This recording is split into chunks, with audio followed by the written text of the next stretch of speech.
Elon Musk finally opens up about the moon landing. NASA's ambition aim to putting astronauts on the moon by 2024 is something Elon Musk believes SpaceX can help with. Musk stated following SpaceX's launch of the Crew 2 mission to orbit in preparation for a voyage to the International Space Station, "I think that can be done.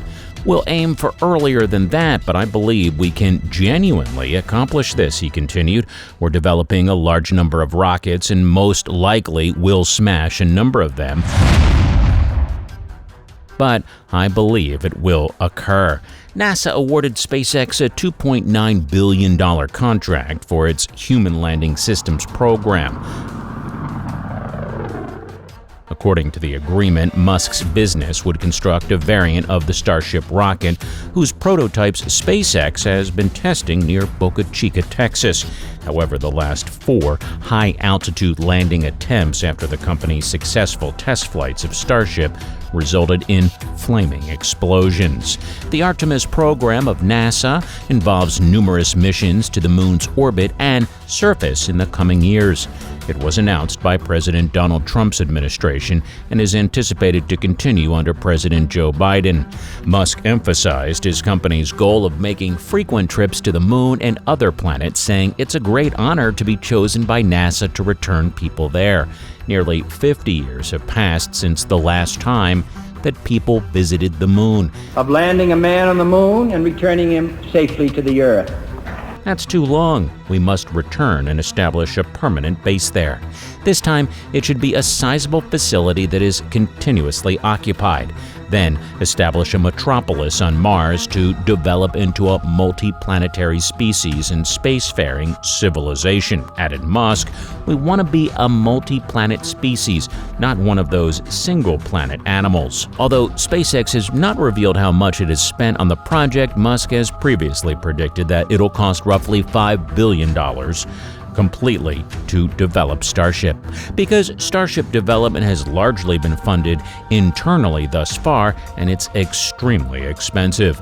Musk said on Friday that the award of the Human Landing Systems contract is particularly beneficial. Musk added, "We're attempting to crack this nut of a quick and fully reusable rocket, so it's a tough vehicle to create, but a quickly reusable rocket that is also reliable is that it will be really revolutionizing space," he continued. In a startling departure from prior decisions, NASA chose SpaceX as the only supplier for the system, defeating Jeff Bezos's Blue Origin and the defense contractor Dynetics in the process. According to industry analysts, the choice confirms the company's status as NASA's most dependent partner in the private sector. Musk founded it in 2002, intending to colonize Mars. American capability to pull off the feat for the first time since the end of the shuttle program was restored when SpaceX became the first private company to safely deploy a crew to the International Space Station last year. SpaceX submitted their reusable Starship spacecraft, which can carry sizable personnel and loads for long-distance trips and long upright on Earth and other celestial worlds, as its moonlander proposal. The company's facility in South Texas is putting the vessel's prototypes through their paces, but all 4 of the models that have tried test flight so far have exploded.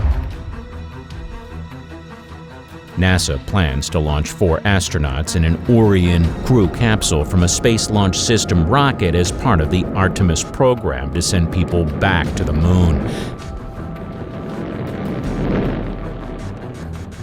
The Orion crew capsule will then dock with the Gateway Lunar Space Station.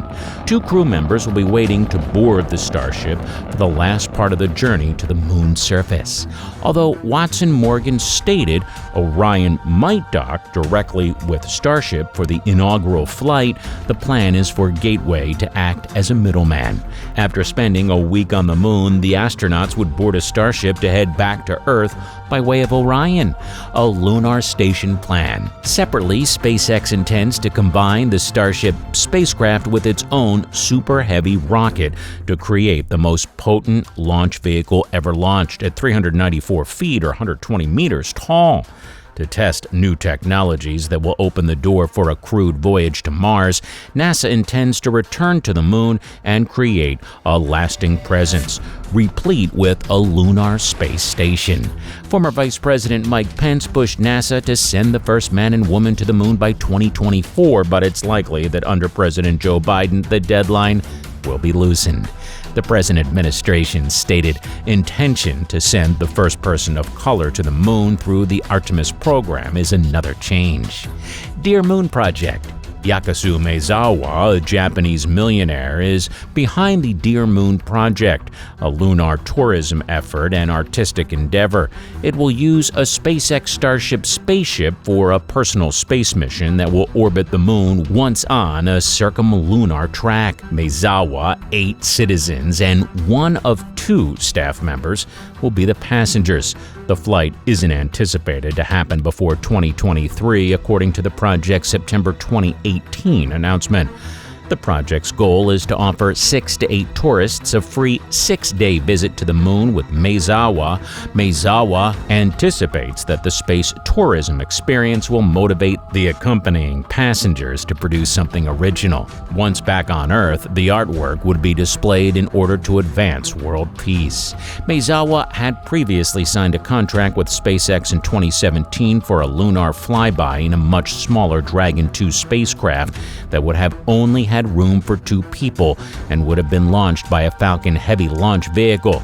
The development of Starship, according to SpaceX release from the beginning of 2018, forced the cancellation of the Falcon Heavy plan.